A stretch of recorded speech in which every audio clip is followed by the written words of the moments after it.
But how good is Marvel Snap? Like, why is it so good? Why is it the Okay, best Alex. game that's ever been made? I've been meaning to chat with you about it. I got so into Marvel Snap, I had Let's to... just leave the podcast, Adam. Let's just leave. Oh, yeah. I had to pry myself away and delete it because me and Jaysha both got into 2 separate mobile games and they just took over our life. He's still being controlled by Godzilla Battle Line. Godzilla Battle Line, I got King Caesar last night on my team, guys. Wow. Isn't that great?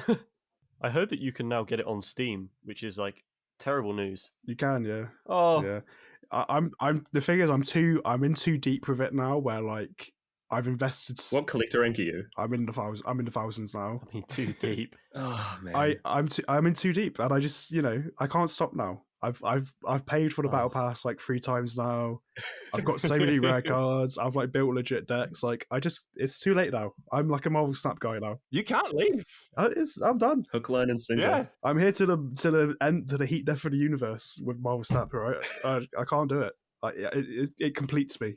I need it. Inject it into his veins, guys. Did you know there are actual Marvel comics? You probably know this. Full-on Marvel crossovers with Godzilla. Yes, I saw this the other day. Actually, yeah. I didn't know this at all. This is one of my first experience with Godzilla growing up was reading a big comic omnibus of Godzilla and Marvel. Oh, really? That's crazy. Since I've gone a bit more into Marvel comics recently, there's a solid link you can make between most of the Marvel universe, going to Godzilla, going to Doctor Who, going to DC, going to literally any franchise like Terminator, Indiana Jones, Star Wars. So there's our link. There's like some show from it's like from the 80s or something, and it was about like a hospital, and the series ended where like the whole thing was like a dream. It was like one of those endings. Yeah. But because that show had like crossed over with other shows, people made like a massive map of like everything that's in this like What shows are reality. dreams? Really? And like it's pretty much like all of entertainment is like basically if you consider it canon is like just not it didn't happen ever, which I guess it didn't. But Tommy Westfall, I think it's called. Like I've it's heard like about it before. at the end it's like revealed like it's just like a kid with like learning difficulties or something, and he just imagined the whole show. Wow. None of his name's like Tommy Westfall, I think, and like everything is like connects to it. It's really strange. That's our goal, is to get Podzilla mentioned somewhere in there to get into the Dreamverse. I think it would happen. I think There's only one way in, mate. We're nearly there. We'll drag you guys in with us. But that does mean Marvel Snap's connected to Godzilla, right? True. We'll get you guys on for the Marvel Snap episode when we do that. I'm looking forward to that. A review of the game. I'm installing Marvel Snap. Let's go. No, it's happening. So It's easy. happening whether we like it or not. So this is your guys' fault. Am I going to download it again? Am I downloading it?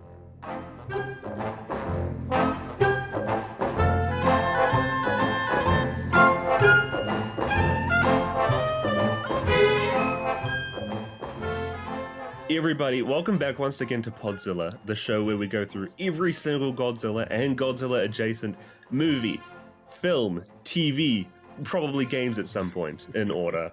I'm Micah, I'm Jaysha. and we have returning again our 2 boys from the final draft. Good to have you back. Hello. Thanks for having us. Great to be here. Alex Knox and Adam Baston. Ladies and gentlemen. Round of Oh, applause. you're too kind. Thank you so much. It's great to be here. Ever since the last episode, people have been so hyped to see you. We've gotten in so many comments and emails. Oh no. I can't believe it's been 2 Yeah. weeks already. Time Right? flies, man. Time flies so fast. This is so wacky because we're not just recording them in the new year when these will actually be released, but we're actually not even recording them separately. We're straight into this one from the next. This has been a ton of fun. We've still got our Santa hats on. You know, we're looking forward to it. Could be a terrible Christmas. Let's find out. I still see Alex's Alfairs. Yeah, Yeah. ain't happening. This year, we are talking about Terror of Mechagodzilla 1975, directed by Ishiro Honda, the legend. And this is not just a direct sequel to the last Mechagodzilla movie, but it is also the final Godzilla film in the Showa era of the series. So this era of Godzilla films, this is the last one. Next time we're going to be talking about Godzilla, it'll be in the 80s, which is crazy. Wow. Because how many years is it between this one and the next?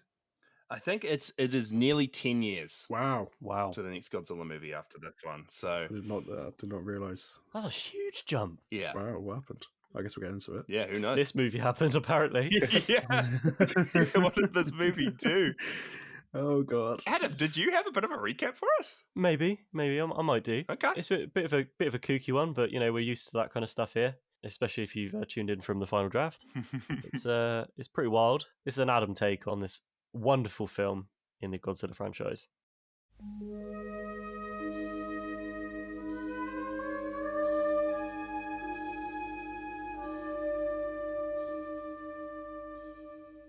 So, following obviously the events of Godzilla versus Mechagodzilla, some Interpol agents are on the hunt under the sea for bits of Mechagodzilla, bits and bobs.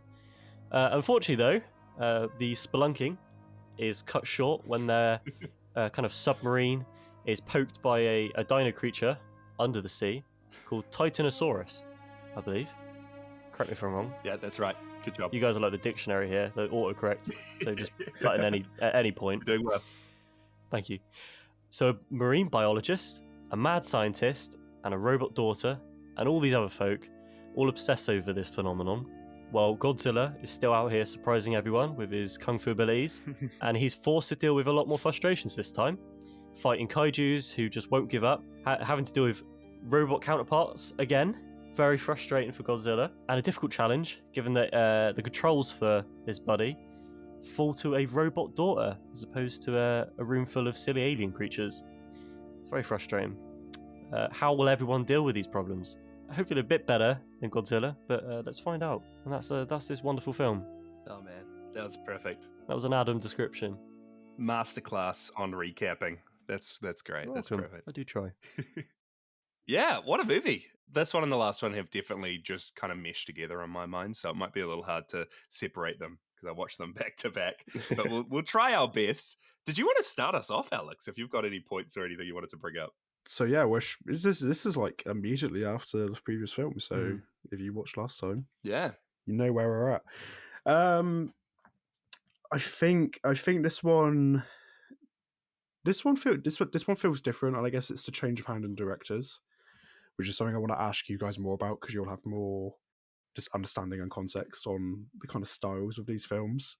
This film has more layers to it narratively, I think, than the previous. Like we spoke last time about how the last film kind of had like a lot of ideas going along and it didn't really seem to come to any sort of conclusion. And I think this has more kind of thematic ideas going on. Unfortunately, I think the execution of some of the visual elements and stuff are a lot lesser in this. I talked about how sometimes you can kind of see the seams in the suits and stuff and the limits in the effects, and I feel like I was quite disappointed with this one in terms of its visuals. It's got some cool stuff going on, but it doesn't feel as ambitious as the previous one. It doesn't feel as well executed.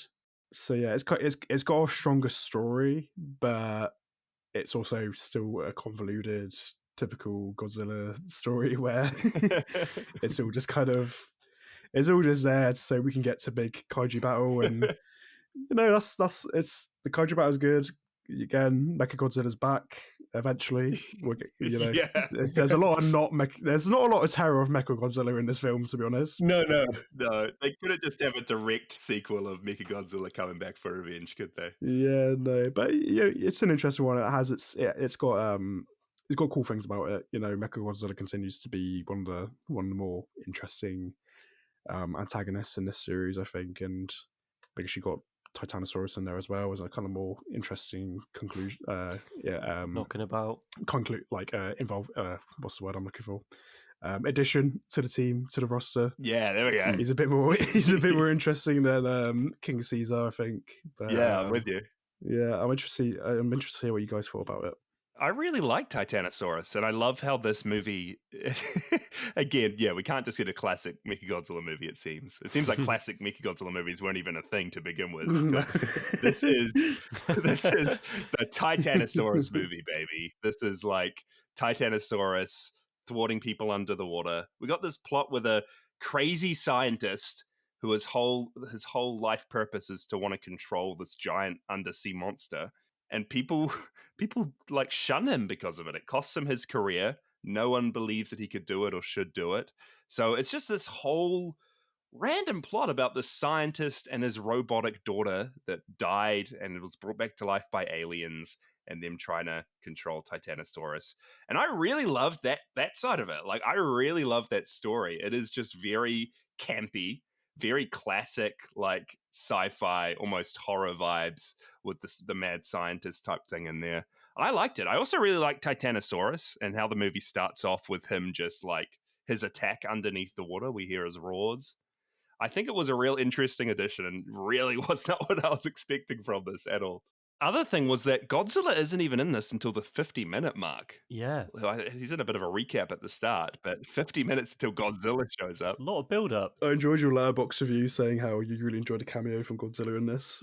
Yeah.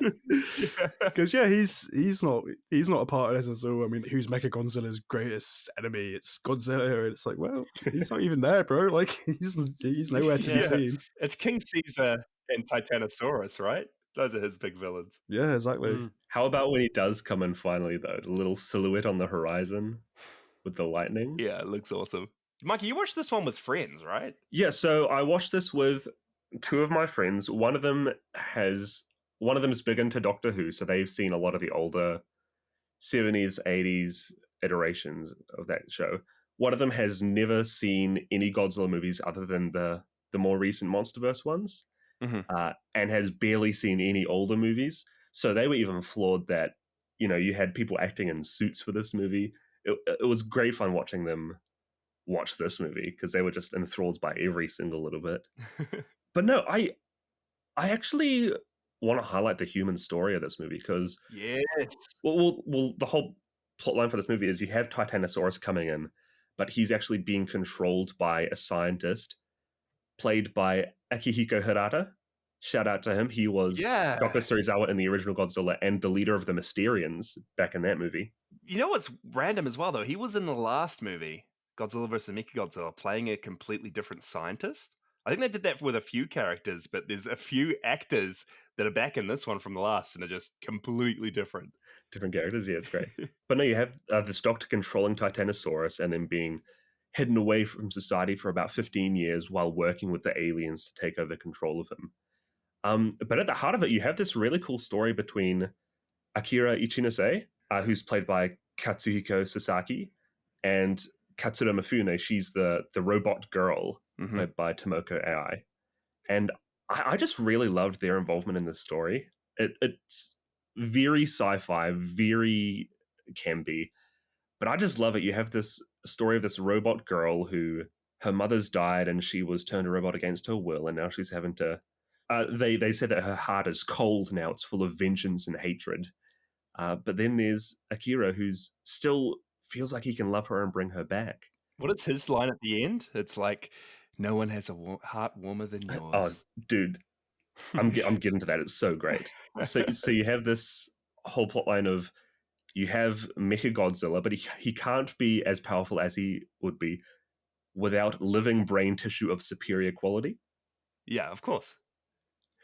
So they use Mifune here as the living brain tissue for Mechagodzilla, which is a fun little idea concept there. But at the end of the movie, you have her ending up choosing to shoot herself to kill Mechagodzilla. But you have this real cool scene where you have Akira come in at the end and he's saying, "You may be a cyborg, but I still love you. It's not your fault. See, look, tears. You are still a human being. No one has a heart warmer than yours." Oh, Blade Runner who? It's so campy, but I love it. Blade Runner who, guys? This is the android love story we needed. Yeah, and I think the human element was a bit more profound and at the forefront of this movie. So what do you guys think of that whole side of the plot? I really loved Katsura as a character. It is just a love story at the heart of this movie, especially between those characters. I thought Katsura was awesome, just her acting shy and looking away initially. Yeah, I love the acting between her and our main lead in this. It was great. I think it's definitely something that they were trying to do with the last one. You know, they had all these characters that they were trying to do something a bit darker with. It felt like the plot had a lot more dark elements in this, but also like the whole tone of like the cinematography as well. The most striking shot for me was when the score welled up and you saw the first shot of Mechagodzilla in the cave, and it kind of like pans down and goes through like this kind of like dark, deep cave, and you see him in it like being repaired on, being rebuilt. and not only like the visual effects of like obviously got a lot better, but yeah, the cinematography was like it was a lot dirtier and a lot grittier and just darker. That was really felt across the whole mood of the piece. They definitely did try to have as much goofy fun with this, but I question whether or not that actually made it better. Maybe the previous film was better to do that as opposed to this one. There's again a lot of ideas kind of going about. They were just a bit weird. Yeah. Just a bit. Not that well executed. Like I said, I think this one's more layered in terms of its narrative, Yeah. but it's that kind of classic problem with some of these films where there's just kind of too many pieces going on at times. Like you've got Mechagodzilla and Titanosaurus, and then this whole backstory of the professor and his relationship with Titanosaurus and all that kind of thing going on, and then his relationship with the daughter, but also the relationships going on with the aliens, who are different aliens from the previous film. That I'm assuming They're like, the same ones. They're the same ones, but they're not monkeys. Are they the same ones? Yeah, black hole, 3 aliens. So they've changed. Okay, so they are the same. Okay, interesting. I missed that, I guess. We don't see a piece of fur for the whole movie.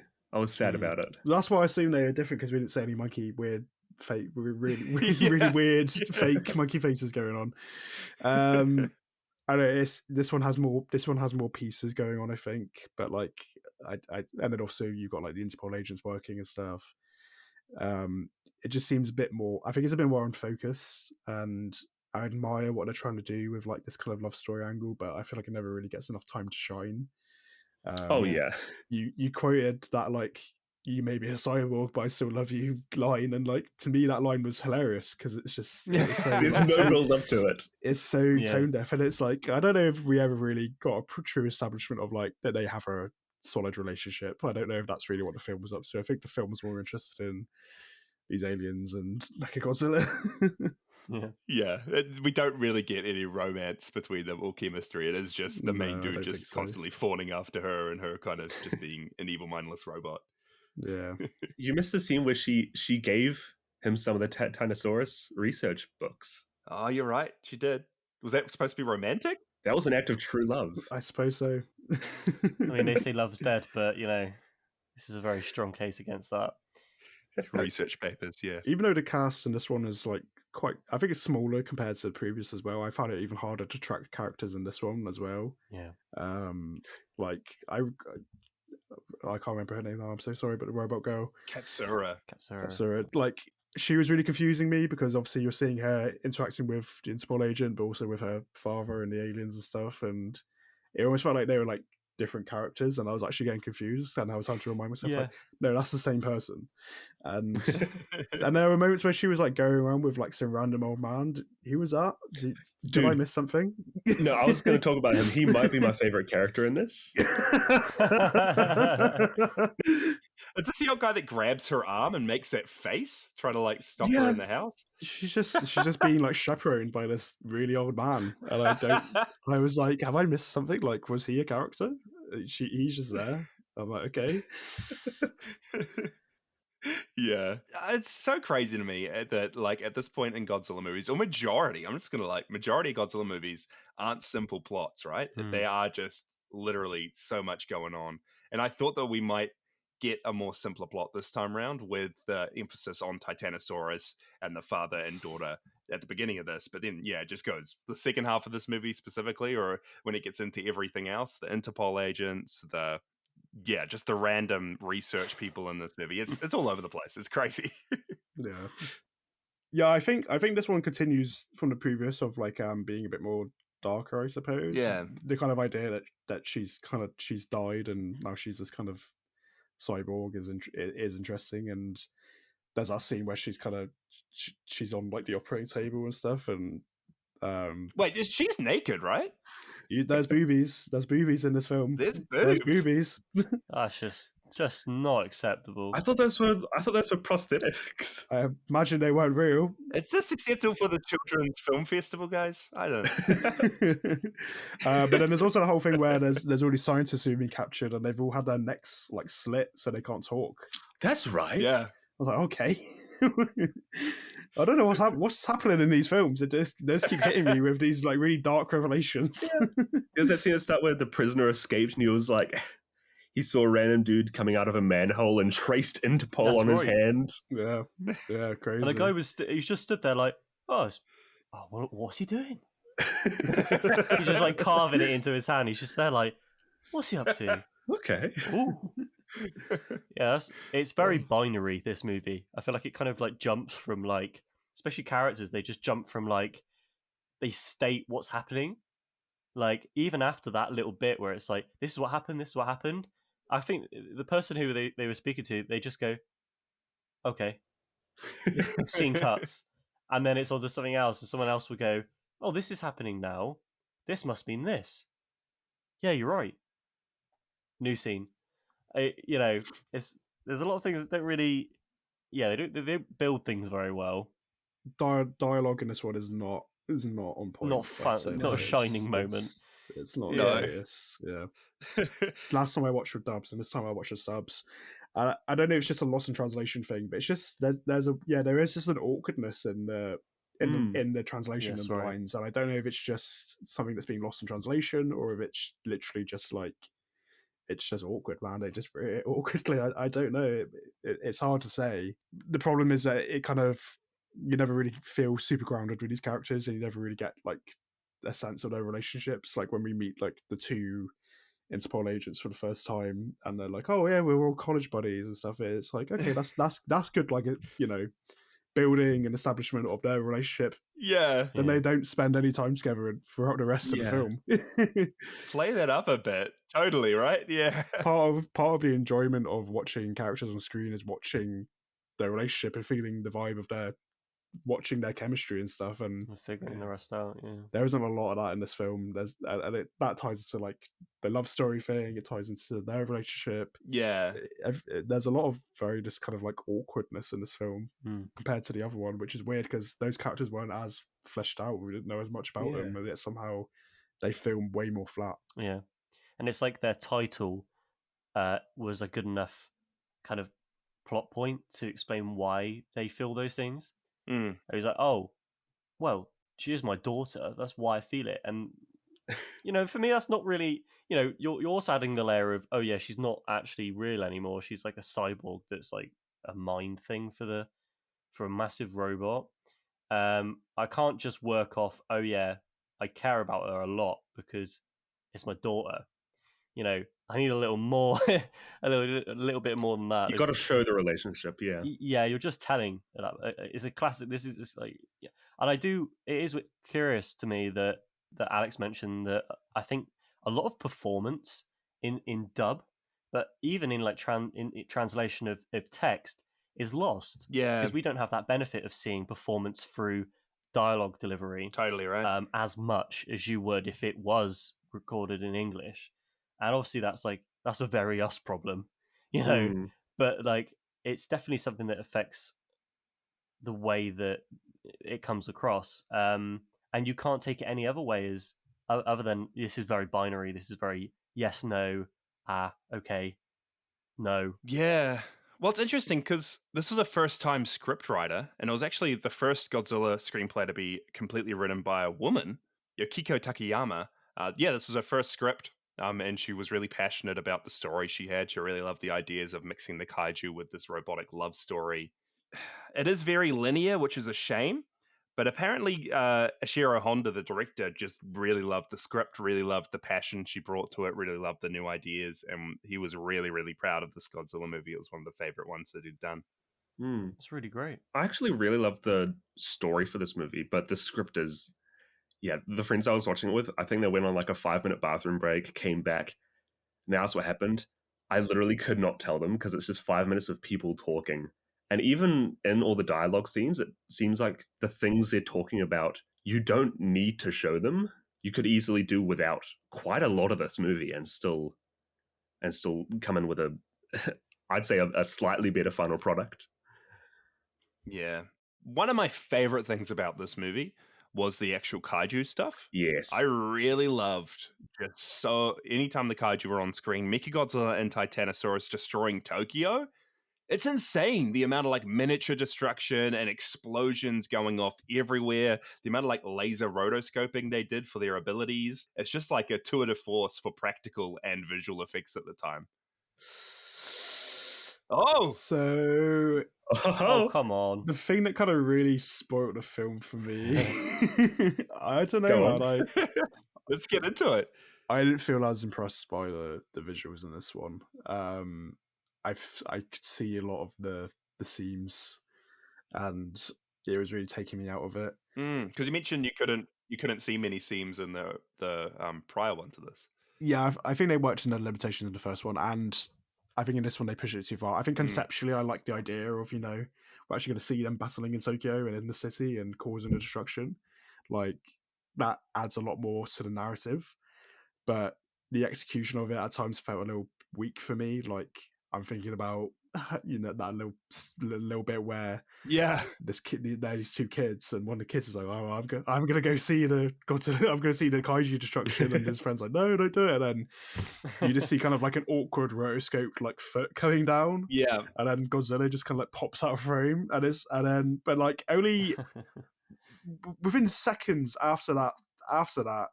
We're watching Titanosaurus use his tail to like create a massive gust. It's like, those kids are dead. Like they're like right there, they're dead. Like what was the point? And there was a thing they did where they did like a projection where you saw like Titanosaurus and Mechagodzilla walking down, and it was that looked so bad. It looked so bad, and usually that the stuff when they do that sort of thing where you have two different things going on and they're trying to do like a scale thing, it looks really good. But for some reason, I don't know what happened there. They dropped the ball on it. They've done it so much better in previous films, even in the series. So and I think there was just a lot of little bugbears like that for me. Like the professor, for one, like his old man makeup, his like old man wig, where there's a close up and you can see they're like the stitching or whatever from the wig. There was a lot of little things like that where it's like, that's just sloppy. Like even for like the time this is coming out in and like limitations you might have, that is just sloppy. Which is something that I don't normally say about these films. Like usually I'm coming out going, wow, despite the fact that it's people in rubber suits, it looks really good and they've done it really well. And this one, I did not walk away feeling that way at all, to be honest. True. Yeah, I definitely saw a whole lot of the technical issues.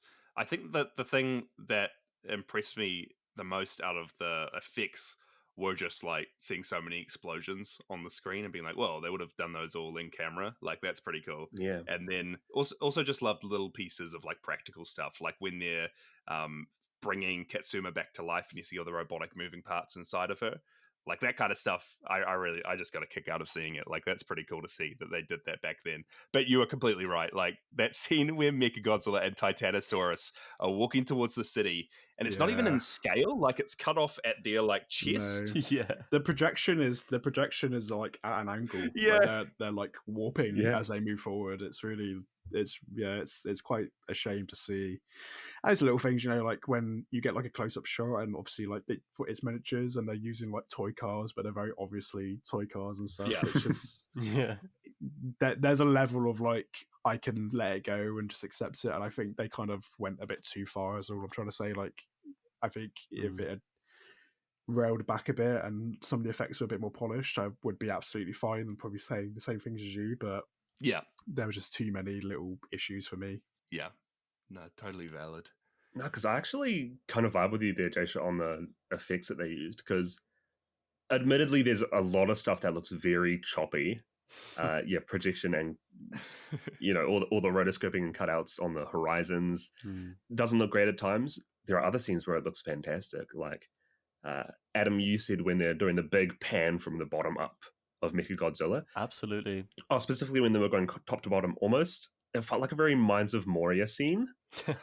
Or what's that scene in the second Lord of the Rings where they go through all the caverns? No, I totally get that. I forget the name, but it felt like that. They gave a real cool sense of scope for him, and I think in some of the battle scenes between the kaiju, You have Titanosaurus wagging his tail and just huge gusts blowing over all of the miniatures. And even when they get Godzilla in a suit on the set as well, you can visibly see him being pushed back through the air and trying to fight it. And even other scenes where there's huge explosions behind Godzilla and he's just walking out unfazed like an action movie hero. Like something on Baywatch. Yeah. It's a horrible Yeah. image, but no, I completely agree about the scale thing as well. Because I found that, especially with the last film, the scale of Mechagodzilla was only shown like through his feet, which was really weird. Like his massive feet, and then you'd have like a shot where someone would walk past the feet and it'd be like, oh look, he's a massive robot. But with this, I also found that the masking effects were also better. They had a couple of goes in the last one where they tried zooming out from a TV screen. Yeah. Like trying to push themselves basically on what was visually possible, and you could just see how the TV was like shaking about where they didn't get like the scale of it right, and undoubtedly insanely difficult to achieve practically. And even like with the additional VFX and stuff, that stuff's not easy back then. And even now, like you see shoddy work of that kind of stuff being done. But there was one specific, it was the shot of it going top to bottom where I was so engrossed in the fact that they'd put like little bits in the shot of people working on him on the banisters. Yeah, little and stuff. welding pieces. Yeah, little welding. Yeah, like people just welding it and all that kind of stuff. I was like, that's great. That's a great way of showing it. And then it zoomed out into the telly, and the more that the monitor kind of like pushed back, the worse the effect got. But it was like, great. That's really inventive. That's like that shocked me as much as like to see that they tried that as much as like seeing those effects in Citizen Kane did. In a weird way, it's the only comparison that I can think of. Not that I was thinking of making it before we jumped into this. They definitely gave it a better go this time round, and I did appreciate that because it shows that they're trying to evolve that aspect of it, trying to push themselves a bit more. Yeah, because 75, right? Yeah, Pretty impressive. and you should be focusing on those things. When you're dealing with a massive mech robot, you can show him in different ways, and he can do different things in comparison to normal Godzilla. So it's like, okay, let's try. I wish they had something like an action camera on him, where they're like a shot like in Interstellar, where they've gone on the side of the ship, and you see like how the cities pass, and it's just like Mechagodzilla Pov or something like that. I wish they would have done That'd be cool. things like that, but maybe I'm asking too much. But I appreciate that they were definitely trying to change it a bit. Yeah, it definitely seemed very inventive. Even with like the fights, the kaiju fights at the end of the movie, you can see so many of the wires. So many of it looks very dated, and it's just takes you out of it. But there's so many things I couldn't help but love, like when Titanosaurus bites on Godzilla's like bottom jaw and like is swinging him up and down into the ground. It looks so fake, but I'm like, well, creative. The ideas, I love it. Yeah, speaking of creative, Godzilla, you said he comes in at like the 50-minute mark. Yeah. I really appreciate in this movie just how much of a threat they do make both the enemy kaiju, Titanosaurus and Mechagodzilla, to the point that for his first encounter with them, Godzilla gets absolutely owned. They make a point of blasting him with everything, and he ends up, they like dig out a little crevice in the ground, throw him in there. Like cover it up. Yeah, Godzilla gets buried. I put on my notes. I was like, "Does Godzilla suck?" Because he gets his ass like whoops in this. He gets kicked over like a whole mountain range, perfectly into a hole that gets covered up, and then Titanosaurus is jumping up and down on top of him. Yeah, and then like 5 minutes later, he just gets up out of there unfazed. It felt a bit cheap, but yeah, it's real cool to see just how much of a threat they do make the enemies in this film. On a note of Titanosaurus, we were speaking last episode about how we felt really bad for Anguirus. I felt awful for Titanosaurus because he's done right. Yep. He done absolutely nothing wrong, really. He was being controlled and all this stuff, and then once he's free from that control, Godzilla's just wailing on him. Godzilla's just pummeling him into the dirt. I thought there'd be like a real heroic team up moment, right? Like Titanosaurus and Godzilla, like get back at Mechagodzilla. But Titanosaurus is just standing there confused before he just gets completely pummeled. Yeah, and then thrown back into the ocean. They make a point to say he's like a really docile creature when he's not under control, only attacks when threatened and provoked. Oh, you can't help but feel sorry for him, eh? Yeah. Yeah, well, I've got a bit on Titanosaurus here. He didn't ask for this. Yeah, he didn't. He was supposed to be a return to the naturalistic monsters from the early 50s and 60s, and they chose to give him a real bright red color to distinguish him from the other kaiju we've seen so far and to make him specifically a dinosaur. He's just a dinosaur. He's not a big menacing monster. He's just a naturalistic creature that is being used against his will. Like it was a conscious decision. So they give him the hot rod design. To kind of distinguish. man. Like, that's crazy. Naturalistic. Yeah, sure. Okay. It's real interesting because Ishiro's directing this movie, and he's historically been the director that focuses on those real world issues. Whereas Jun Fukuda's been like, he directed Godzilla versus Mechagodzilla, and he's been the one to focus on a bit more out there plots. I feel like this was honestly a bit more of an out there movie. Yeah. And without any real message, if you think about it. Because what real life parallels are you going to give this that you shouldn't control natural monsters? I think it might be something. Yeah, it might be something about trying to control the government. Oh, not the government. Trying to control the environment or like controlling animals. Because it's interesting as well that the scientist gets completely shunned for like his belief on monsters and wanting to control them when this is a world where kaiju exist. Like I would have thought that he would have been like encouraged. I read that more as just they didn't believe that there was like this dinosaur out there or whatever. Or yeah. That was my kind of that was my read on it anyway. I think an element of this narrative in terms of its themes is in terms of like the what they call the third black hole planet, whatever people, the aliens. That's them. Yeah.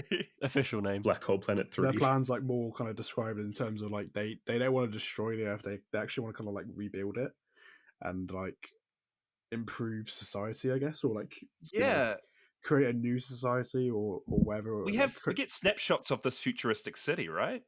Yeah, they kind of show like the plans for like a new Tokyo or whatever, and I'm wondering if that's maybe like part of the commentary. Maybe there's some sort of parallel between like, I don't know, like capitalistic, like, you know, improvement or whatever. I guess you could make comparisons to like gentrification or something like that. I'm not sure. Obviously, like this was made a long time ago before those kind of ideas. About, like today.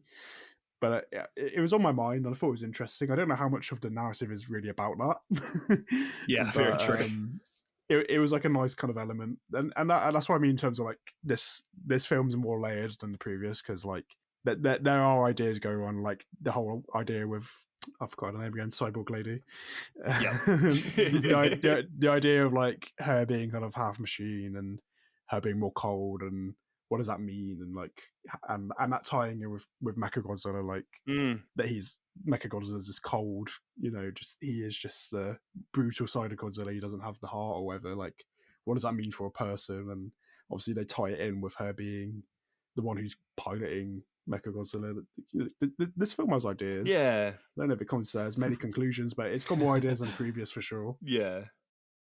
The last bit of notes I have down here are just about the aliens in this, the Black Hole Planet 3 aliens. So weird how they've given them a complete like redo of their design. They now look like more like Mysterians almost than Simians. Is that what someone in the messages said last time? Simians. Because they have those new helmets as well. Yeah, new helmets. They've got that. Do you guys see when they had the matching like red surgeon outfits? The like red chef hats, the like red surgery masks. I loved it. What if the leader like has a whip and he's just whipping his subordinates? Like, it's just so weird. I don't know why they just chose to keep it the same, but chuck in so many goofy things with them. So, guys, how long has this been present in this? Is kind of in the meta, per se? Is it from the beginning or? Oh, what do you mean? Like just like this planet of aliens? The Black Hole Planet 3. It's been there forever, man. Laughing Godzilla fan. Yeah, like I'm talking for the common man here. every Godzilla movie, there's a different alien. So Yeah. these last two were the first appearance of these guys. I don't know why they didn't reuse one of the past ones, but they've just made these Right. guys up, and then this was their last appearance too. That's what I was thinking. No, because I was thinking back to Mysterians, and I was like, why aren't these just Yeah. Mysterians? Like, wouldn't that like kind of be That'd more, be cool, right? Yeah. Wouldn't that be like cool world building? And then like in terms of your wider lore for your universe, whatever, you have like another consistent enemy in this universe. Yeah, because if I remember back to Mysterians too, their plan was pretty much to change the world and upgrade it to what their planet used to be, right? Like similar motives. Yeah, and Right, they were yeah.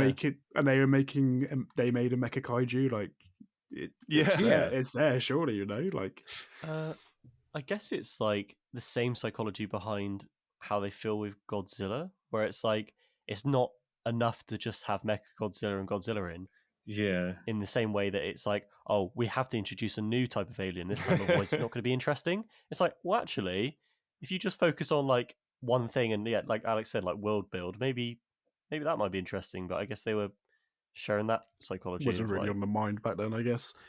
And Joshua, you made a good point. Last episode it was around about Mechagodzilla and his origins and how it is weird how he's not man-made. He's this alien creation. Because you would that's think weird. like you just naturally you would think like, oh, people made him to fight Godzilla. Like that seems pretty because he's like about straightforward. But no, it's surprising that they didn't come to that conclusion. Yeah, it's real interesting. And I think they definitely get there at his next appearance, which we'll need to have you guys on for again later in the year. definitely. And the next movie he's in is called Godzilla versus Mechagodzilla 2, which is random because the Let's Mechagodzilla go. in this was actually It's the called third one. Mechagodzilla 2.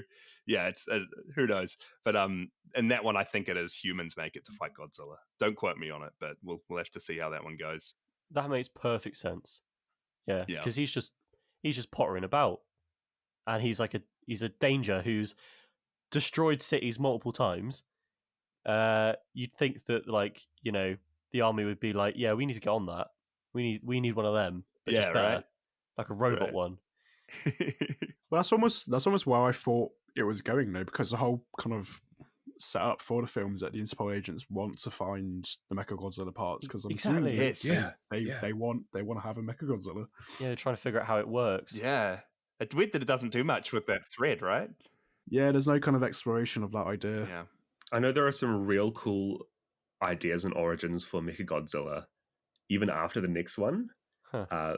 I won't spoil it because it's really cool, and I hope you guys get to experience it. But they do get there. It's just weird to see that it's very staggered leading up to it. It's going to be interesting because this is the end of the Showa era, and every kind of era they completely reboot the franchise. So this continuity isn't connected to the next Mechagodzilla movie at all. So they'll have to reintroduce him in a completely new way. So that's going to be cool How to see. strange. But it's called the second one. Yeah. Yeah, yeah. That's like Marvel scrapping every year, 10 years. Can I ask you guys then, because me and Adam are not qualified to speak on this. Sat here with What our jaws dropped like all the time. what do you guys think about this era of Godzilla then? If this is our kind of last, if this is the end of this kind of era, Oh, like man. what are your ultimate thoughts on True. this compared to the previous era? Like what stands out about it? Because I found it interesting how we had previous director Jun Fukuda, and now we've got Jun Fukuda, yeah. Showa Honda back. What have you noticed in their directional styles, and what have you noticed about this era in particular that's made it stand out compared to the others? Yeah, it's been a really interesting one, and it's almost felt like a whole lot of different eras altogether because it started off with real dark monster movies, and then it kind of went into this little rabbit hole of weird sci-fi, like funny monster movies, and then it's finally finished on really goofy movies. Like this one's still a goofy movie, just the plots, the characters, what the monsters do. Godzilla turns into a hero, and then for the next little while he goes back to being a villain, which is going to be interesting to watch. But I don't know, I think it is a mixed bag. It's a huge mixed bag because you get to have different directors, different actors, and there's movies I really really love from the era, but then there's movies from this era that have just been a bit meh. Yeah, I don't know, what did you think, Margo? Yeah, no, it's weird because the Showa era has been what we've been doing since the start of this podcast so far, which is 30 plus movies and other media. It's real interesting to me to see how quickly they pivoted away from Ishiro Honda's original idea of Godzilla as a menacing beast. I think after 2 appearances or 3 appearances, he becomes a force for the good guys. I feel like that's a bit of a shame, because to me, one of the real advantages of having a creature like Godzilla is that you never quite know how dangerous he can be or which side he's on. He's almost like a two-faced type character. I'm really glad that they go back to that. But yeah, especially in the last few movies, they've turned him into such a goofy, such a funny monster. And I think it's a real interesting section of the era to witness, because they did focus a lot more on the kiddish side of Godzilla, more child focused and child friendly, which is real interesting, having some questionable scenes and questionable gore in this movie and the past few ones. But yeah, it feels like they never sit on one idea tonally for what Godzilla is. Mm. And I think it's fun looking back on it. We get to see both sides of the coin. But I'm really looking forward to the next era, where they come in with a bit more of a preconceived idea of what Godzilla is and what they could do if they forgot about what they've already done in the past. I'm really looking forward to it. But yeah, it's been a huge mixed bag, absolutely. Yeah, I mean, what did you guys even think? Because you guys watched The Mysterians with us, which was early 50s. Or was it late 50s? It was 50s. And then this was 70s. Did either of you get around to seeing the original Godzilla, 54? Yeah, I've seen the original. Yeah, still on my list. Yeah, it's weird knowing where this all started, and that film, when you really deconstruct it, is like has a lot to say and is dark and is really like important in what it's trying to say. And then it kind of becomes, I don't know, I guess comparison would be sort of like superheroified in a sense. Totally. Yeah. And you can see from what I've seen anyway, just from a very like casual watching experience of these movies and listen to this show, is the kind of, I don't know what to call it, the babification of of these Godzilla films. They're being a bit more kid friendly and stuff, but then also still having these weird dark roots. And if going from here, you know, it sounds like they're trying to unify it into one more kind of coherent vision.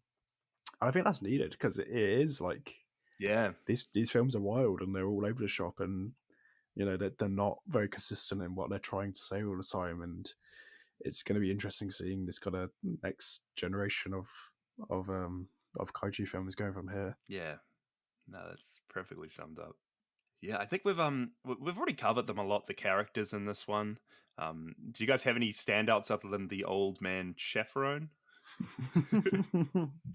Oh, actually, the professor, not that I necessarily liked him, but I really liked his glasses. Oh, nice. I know that. And I'm looking at my notes now, and I've just got, I'm jealous of the professor's glasses. I want them so bad. Nice. So very, very, very intelligent, intellectual bit of notes there. But maybe that says more about the character than trying to think about him deeper. Like, that was the most interesting bit about him to me. I was more focused on his bad fake beard while I was looking at him. Oh yeah, there's that as well. Couldn't get off that beard, man. At least he had fun with it, I guess. But yeah, I loved his glasses. If I could find them, probably copying them. And then we'll quickly go through the monsters as well before we wrap up. But Godzilla is in this, barely, but he's in it. And he actually has received another bit of a facelift. He looks a lot more menacing, a lot more mean, as opposed to comical in this one, which was interesting to watch. And yeah, this is his last appearance for the Showa era. It finishes with him kind of swimming off while the sun's setting. Yeah. I really did like just how he got completely buried alive, and how he just like brings himself up out of the grave and all of a sudden starts using his atomic breath, like the resurrection of Godzilla. Could have used that earlier. Yeah, he could have definitely used it earlier. And then we got Mechagodzilla, and this Mechagodzilla is officially known as Mechagodzilla 2. He has a few differences. He's a bit darker. He has longer fingers, a bigger metal plate on his chest, and it says MG2 on his arm instead of MG. And we're actually getting Dagora9898, who's doing our podcast art for Podzilla. He's actually doing 2 different Mechagodzillas for these episodes, so those are going to be really cool. I want to see it. Yeah, it's going to be awesome. And then another big kaiju, the star of the show, Titanosaurus. This is Titanosaurus's only film appearance. Oh, He never shows back up again, which was a bit of a shame. Oh my god. But brutal, mate. Justice needs to be served. gets brought in, gets used against his will, chucked back in the ocean, never to be seen again. Bruh. Little interesting bit of trivia is Titanosaurus's roars, and I'll chuck one in here. Was super unique. So unique that Nintendo actually used his roars for a couple of bosses in the Metroid series. No way. No way. Wait, for what? That's very cool. Yeah, are you a Metroid fan, Alex? I love Metroid, but wait, this is blowing my mind. I don't know if you know Crocomire or Fantoon. Yeah, that's too deep. That's too deep in the iceberg for me. Not that much of a fan. I like Metroid. Yeah, That's really cool. Though. I thought you were gonna say like Kratos or something. I was like, oh my god. Yeah, that'll be Ridley? crazy. Yeah, that'd be crazy. And then the last kaiju who actually show up for a split second when Katsura's talking about monsters is King Ghidorah, Rodan, and Manda. We get like a real quick couple frames of them. Nice world building, you know? Not the best world building, but it's, at least they mentioned them, showed them a bit. Did you guys have a favorite kaiju, even from the last two movies? From everyone that showed up in both these last two? It's got to be Mechagodzilla, man. He's Nice. so cool. It's too cool for school. Mechagodzilla he's there now. I'm sorry, Makero. I love you, Makero. But Mechagodzilla stops. Still both under Manila, right? Yeah, obviously. Of course. Yeah. I will admit, though, I don't know if you guys have ever seen Wallace and Gromit. Yes. Yes. Wallace and Gromit fan. Where is this, Adam? Where is this going? The techno trousers? No, listen. Where is this going? No. I think his name's Preston. Remember the dog? Yeah. Preston. Yeah? That's what sure. it reminds me of. And I was giggling to myself whilst watching it. And all I was thinking was, oh, thank goodness that I'm not watching it with the other guys, because I'm sat here giggling to myself thinking of this dog from Wallace and Gromit as Mechagodzilla. And I couldn't get out of my mind the whole time. Oh my gosh. You're Yeah, but totally even- right. I was thinking I'm about gonna- like I'm gonna bits Google from it it. right I now. think it's in Wallace and Gromit, in that episode, they do a lot of like Terminator references, I feel. Like they play around with it. But I'm going, did they ever take anything from Mechagodzilla? That's what I'm thinking. You know, was that ever a thing on their radar? This is too deep of a Wallace and Gromit cut for me. This is. But I saw Preston with his eyes when they lit up with Mechagodzilla. Is that a dog that gets made into a robot? That's right. Yeah. But he becomes like evil. He comes up in the close shave. I kind of see it. Yes, the close shave. He's kind of got the fingers. Yeah. I But can it's see the eyes, Yeah, like that's- you remember when he's in the cave and it's just before he shoots up with his rockets and that. It's where his eyes light up. I feel like I remember Preston's eyes like light up. Is his name Preston, or am I just being ridiculous? It's You're Preston, right. it's You Preston. got it. Yeah, like I don't know why my brain just like linked it to that. But yeah, that's all I could think of, and I was just giggling through the whole thing. You love know, it. that's not important in any way. Might I add? You know, that's not trying to be something clever. That's literally just all I've got left on my plate. Alex's favorite character, Mechagodzilla. Your favorite character, Preston. That's perfect. Preston, as I put it. Yeah. Favorite character, but I get it though. Like Mechagodzilla is really cool, and it's a shame. Like I hope they explore him more, because you could do so much more in terms of like cinematography, but also storytelling. You know, I was convinced that in the first one, the little lair was actually inside Mechagodzilla, That would be cool, eh? and I was like, oh, that's gonna be like a plot twist that they've actually been inside them the whole time. That's why they can't find the base or whatever. But it wasn't. That was like squandered quickly. And I was like, well, whatever. Give it to me next time, obviously. We've got the easy job, of course, at the end of the day, but yeah, Mechagodzilla's cool. I actually I liked Mechagodzilla. I also just love both King Caesar in the last one and Titanosaurus in this. I just love how they added in like random kaiju that normal people don't even really know about at all. Like it's just wacky. No, I'm with you there. Mechagodzilla, he's great. I think having the MG2 on his arm really improves him so much. I love that the aliens are aware of it as well. They're like, we got to rebrand here. Like he doesn't change too much. The biggest things would be that plotline about him. What is it? Requiring the living brain, which doesn't go really anywhere except for that scene where Godzilla rips off Mechagodzilla's head, which is just such a cool pose. I want that as an action figure. Godzilla holding Godzilla's He's head. headless at the end for a bit as well, eh? Yeah, and this whole scene where he's headless, and I don't know, I think it's really smart the fact that Godzilla doesn't defeat him. He's almost too powerful for Godzilla, and it ends up being the humans who defeat it. I think it's a really nice flip of expectations there. Yeah.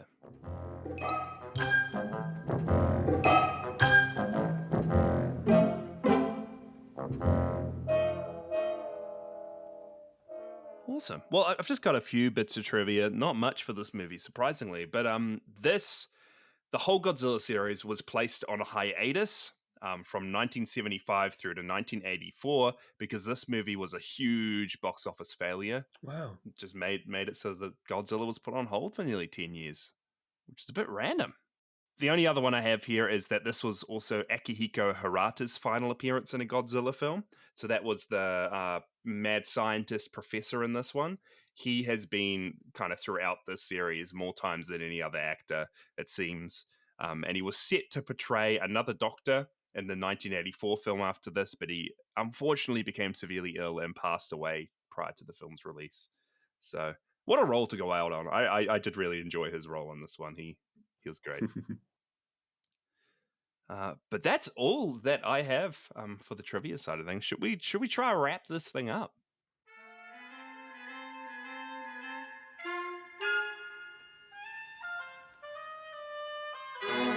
Did you want to start us off this time, Adam? Maybe final thoughts and a rating for it. Yeah, sure. It was surprising that I didn't like this more, given that it went for exactly what I asked for, really, in the last one, which is a bit of a, just to go forward on one idea of tone. Maybe it was just part of the time, and budget, but it just wasn't long enough to explore all of the characters and make something interesting out of what they dedicated themselves to do. I think there are some aspects I enjoy more, but I don't think I can mask that as I enjoyed it more. I think I did enjoy a lot more of the first one, to be honest. I'd give it maybe a free Prestons out of 5. Rating we're gonna go with that. Is that the best rating we've ever had on the show? That's great. Potentially, I'm not sure. I won't leave that up to me. But what we'll do is we'll give it 3 Prestons, and I enjoyed the previous one a little bit more. Nice. Did you want to go next, Micah? Yeah, I'm actually kind of on Adam's side with this, I think. Like, I do think I actually enjoyed this movie more. It's not because it's a better movie. It is worse, but I like it for all the camp it has. Having quite a good story. This is totally me. I feel like it has quite a good story, let down by an absolutely horrible script. I think you're just sexist. I think that's it. Sorry, dude. No, I'm gonna throw out my idea for how this movie should have ended as well. So I think if they had a plan for this being the end of the Showa era, you have the scenes where Mechagodzilla and Titanosaurus throw Godzilla in the ditch, cover him up. I think Godzilla should have died there. Whoa. And then they continue on with the human story. Robot Girl ends up still killing herself. Because you have Mechagodzilla and Titanosaurus as a huge threat in this movie. And I think that Godzilla dying, but then the humans still prevailing through those means, and then the control of Titanosaurus being loosened, I feel like it would have come out with a little bit better of a send-off for Godzilla. Yeah, I don't know. I still absolutely adore all the kaiju fights in this. Titanosaurus is great. He does his little 1-2 punch whenever he's about to let out his tail. Adam sending more pictures of Preston in the chat. No, this movie feels so much more sci-fi. And I think it also was a bit more entertaining for me having the final fight start a bit earlier than 10 minutes to go. Yeah, sure. That's me. I'm going to give it the same 3 Prestons out of 5. 3 Prestons out of 5. Alex? Yeah, I enjoyed Godzilla vs Mechagodzilla more, I think, and yeah, I appreciate what this one was trying to do, but I think it isn't all coming together for me. And some of the technical issues that I mentioned did really take me out of it, which is a real shame because it's such a fun world to be in, and you don't want to feel like you're being taken out of it. I'm probably gonna have to give this one I think 2 Prestons out of 5 for me. Whoa. Yeah. Yeah. No, I totally get you. I think I'm just gonna be the weird one again because I don't know, these kind of movies are just my jam. I grew up with films and shows like these, just the amount of camp, the amount of fun. I loved all the practical effects, all the fight scenes in this one. I actually really loved like Katsura's story at the heart of this. She's kind of come back to life against her will. She's being turned into a weapon against her will, and I love the idea of that love story. Probably more than I did with more than I love how they did it. Um, but I thought this was really great. I thought it was a great movie. I liked how it didn't have so much of an emphasis on Godzilla. The Titanosaurus stuff was really great.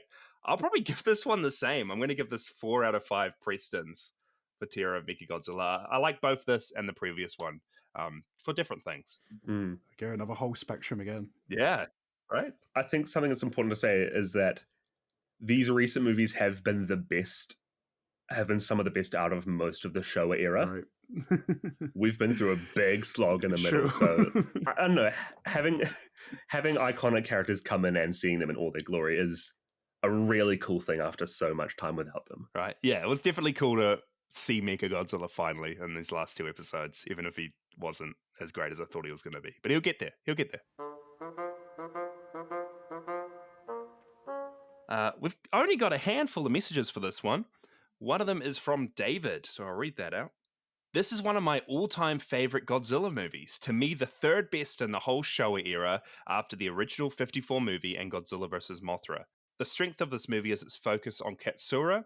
As over-the-top as it could have been, her story is truly emotional and heartbreaking, the strongest element among many that make this movie really dark and grim. The tragedy of the story is compounded with the new monster, Titanosaurus, a strikingly colorful and strong monster who is ultimately as innocent in all this as Katsura is, a peaceful dinosaur that normally wouldn't be a danger to anyone. Mechagodzilla is as imposing as ever, and a huge portion of this movie is centered around building up to the weapon's return, much like how the last movie built up King Caesar. This time, however, there is significant payoff as Mechagodzilla now unloads his full array of weaponry, not just on Godzilla, but a city full of people, showing his true destructive power. Godzilla, while reduced to just showing up to fight the bad guys, is at his best that he's been in years, and his entrance when he arrives to fight Titanosaurus gives me chills every time. Throw in Honda's masterful directing, Yukiko Takayama's insightful and haunting story writing, and Teruyoshi Nakano's fantastic pyrotechnics, and the Showa series goes out on a high note that leaves us wanting more. Thanks for that, David. Yeah, I totally agree. I loved getting Ishiro Honda back to the series. I think even where he managed to make this a bit more foreboding and dark was really cool. Another return I really loved as well that I forgot to mention was Akira Ifukube's score in this one. I thought the score was great, and it was actually a lot more fitting than the score in the last movie was. Last one that we have here is another voice message from Waffles, or Mecha Waffles. We'll have a listen. Waffles here with another kaiju review. Mechagodzilla good again. 5 out of 5 sonic oscillators. Happy holidays from me, Waffles the human and defiantly not a cyborg. Beep boop. That was a great sign off. Beep boop. Anyway, guys, that is us. This has been so fun recording 2 episodes with you guys back to back. I can't wait to do it again at some point in the future. Absolutely. But yeah, thank you guys so much for jumping on Yeah, can't wait to be back. our stupid little Godzilla show. I love it. I love it. I'm learning so much at the same time. Well, I'm trying. As we can see, we've not learned too much other than stupid references to other shows and all that, but it's all good. And Preston. And Preston. We're looking forward to watching some more craziness with you guys and trying to decipher it all. Yeah, it's going to be fun. I mean, you mentioned where people can find you last time. The Final Draft podcast, guys. I'm not kidding, and I'm not just being nice when I say that it is one of my favorite podcasts. The highlight of my week is whenever you guys release something. So check them out. Links in the show notes. Do you guys have anything planned for next year, or anything coming out that people should keep an eye out for?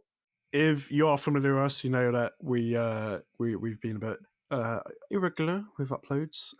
We do have we have stuff planned. What that will be, you have to wait and see, I suppose. We'll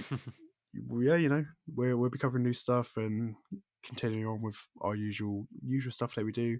And we've been doing this for a little bit now, so we've got a whole backlog of episodes, like we said before. Yeah. So anyone that catches your eye, if there's a film that you love and we've covered it, check it out and let us know your thoughts.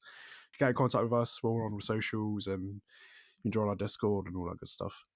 Awesome. We also do a thing called Double Feature, which is one of our favourite things to do on our show, where Yeah. at the end of each episode we recommend a film at complete random to each other, which defines what we do for our next episode. We love doing them. They're often quite long, but we also mix that up with standard film reviews that you guys suggest in the Discord as well. So if you have any Godzilla related films or anything that you would like to recommend for me and Alex to watch, shoot us a message, and we hope that you enjoy listening to our content as much as we enjoy making it. Yeah, me and Jason have appeared on a few of you guys' episodes in the past. Yep. Spider-Man No Way Home back when that came That's out, right. and we did a Wow, double yeah. feature. Oh my man. days. Blair Witch and Elm Street, I'm not- right? I'm sure, yeah. I was going to say Five Nights at Freddy's, but that is not right. No, yeah. It's not out, it's not out Elm yet. Street. That's right. It's coming. It's coming, though. Oh god. Next episode, we're actually still going to be in the Showa era. However, it's not going to be a Godzilla episode. So this is officially our last Showa era movie, not featuring Godzilla. Another movie directed by Jun Fukuda came out in 1977 called The War in Space. This is an interesting one because it completes the trilogy of Mysterian movies that we started off with you guys originally. There's the Mysterians, Battle in Outer Space, and now okay. The War in Space. So they're very loosely connected. But The War in Space, Earth is attacked by an alien spacecraft from Venus, but a Japanese scientist has constructed a spacecraft that may just be the last hope for humanity. Oh. Yeah, check the final draft out if you haven't already, guys. And there, yeah, you guys are now our official Mechagodzilla experts. So we'll definitely be calling you back sometime in the future. I'm so sorry to whoever we've stolen that from. But We're so sorry. We do actually, I thought to finish the show, we've got someone in the Discord, a listener called Big O, who this is his favorite Godzilla movie. And he's just recorded a little bit of a voice message. So that'll take us out. So we'll see you guys in 2 weeks. You'll be pleased to know that Marvel Snap is now installed. That's been Podzilla with your hosts, Jasha and Micah Drake. Follow along on our socials at PodzillAPod and jump into our Discord via the link in the show notes. Huge thank you to Cassie Celine, who did our podcast art, and Degora9898, who did our episode thumbnail. Let's go. And just a disclaimer that any musical sound effects used in this episode belong entirely to the Toho Company. See you guys next episode. Hey guys, Big O here. The great guys at Podzilla wanted me to do an extended voice message for Terra Mechagodzilla, and I think it's purely based on the fact that I've been very, very, outspoken on how this is my favorite Godzilla film of all time. And I think it's just because purely I like just changing up what my favorite Godzilla movie is every now and then. I like just selecting a personality I want to be for a minute. And Terra Godzilla is a pretty damn good personality to have because Terra Godzilla is a great movie. I really genuinely love this film. I think the human drama specifically is really engaging. Katsura, Dr. Mifune, the stuff with the black hole aliens, people like to call them the simians and such. And while I wouldn't say the entire human cast is amazing, though, those aspects specifically carry this film to be rather exceptional and a standout from not only the Godzilla films in the late Showa era, but even in the entire Showa era itself. I just really enjoy the drama that is involving Katsura and her trying to find her humanity when she's told constantly that she just is made to hate and how no one's really going to love her because of that. And I think she has a really sincere character arc, and I feel like this film really captures tragedy well with not only Katsura but also Titanosaurus, and how Titanosaurus is viewed as a benevolent creature, but is ultimately used, as a weapon to destroy things and do things that is against its nature. And I just really enjoy that aspect of the film. One thing I also really enjoy about this film is the special effects. I went on with my Godzilla vs. Mechagodzilla message a little bit, but Teruyoshi Nakano, he blows my mind, and he's definitely the unsung hero of the Godzilla franchise. And by all means, before I move on, rest in peace. Phenomenal guy. I really, really loved his work with everything I've seen. He's just great. But his stuff here, is some of my favorite work from him. I think the Tokyo destruction scene is phenomenal. I think the final fight looks like it has some goofy fun moments in it, but there's moments where when it hits, like the part where Mechagodzilla is just bombarding on Godzilla non-stop with everything he's got, and Godzilla's just pushing forward. The suit's on fire, for crying out loud. But he's running, he's making his way, and he finally makes it Mechagodzilla, and he just beats him to a pulp. And I love that. That is one of my favorite moments in all of Godzilla. And this movie in general has one of my favorite moments in all of Godzilla's stuff. Like Godzilla's first appearance in this film, the Tokyo destruction scene, like the one where not Titanosaurus, Mechagodzilla literally destroys the set. Like the set caved in on itself when that giant explosion happened in the middle of the street. Like that's insane to know, and I love that. The scene that always comes to my mind as my favorite actually would be the scene where Godzilla's buried under the dirt. Titanosaurus is like dancing on his little grave, and then Titanosaurus is like mind control starts getting messed up with, and Mechagodzilla notices this, finds a helicopter that's doing it, is about to aim, and right when he turns his hand, Godzilla busts out of the ground and just hits him with his atomic breath. And right when Mechagodzilla falls, it cuts back to Godzilla and he's just dusting off his shoulders. One of my favorite moments in all of Godzilla, probably my favorite moment in general. I really love that scene, and it's great. I think it's well executed, it's well shot, it's well edited. Phenomenal. And I think another reason why I have such an attachment to this film is because it was never meant to be the last Showa Era Godzilla film. But it does feel like it was supposed to be Ishiro Honda's last Godzilla movie. And you really get that feeling by the end. And I honestly think that this movie actually does end off the Showa Era the best, and it's probably my favorite conclusion of any era of Godzilla in general, purely based on the fact that we see Godzilla in a situation where he is outnumbered. He's all by himself, but in this movie, we see humanity directly helping Godzilla multiple times. It feels like, it completely feels like it's 180 from, like, the original Godzilla, where, like, this Godzilla is now actually, like, actively being helped by mankind to stop an alien threat. And you really feel like that even though the odds are against him, he's going to make it, he's going to win, and him walking off into the ocean at the end as the camera like pulls back is a really surprisingly touching scene, and it really does feel like an end of an era. So yeah, I'm sorry if I rambled on a little too long, but Terra Godzilla is without a doubt, at least currently, my favorite Godzilla film. Just depends if my personality changes in like the upcoming months when I do my marathon with my girlfriend. Shout out to her. So yeah, in the end, I give this movie a 5 out of 5. I don't know what your rating system would be. But yeah, I genuinely really like this movie. So thank you guys for letting me do an extended message for this. And I can't wait to see the future stuff.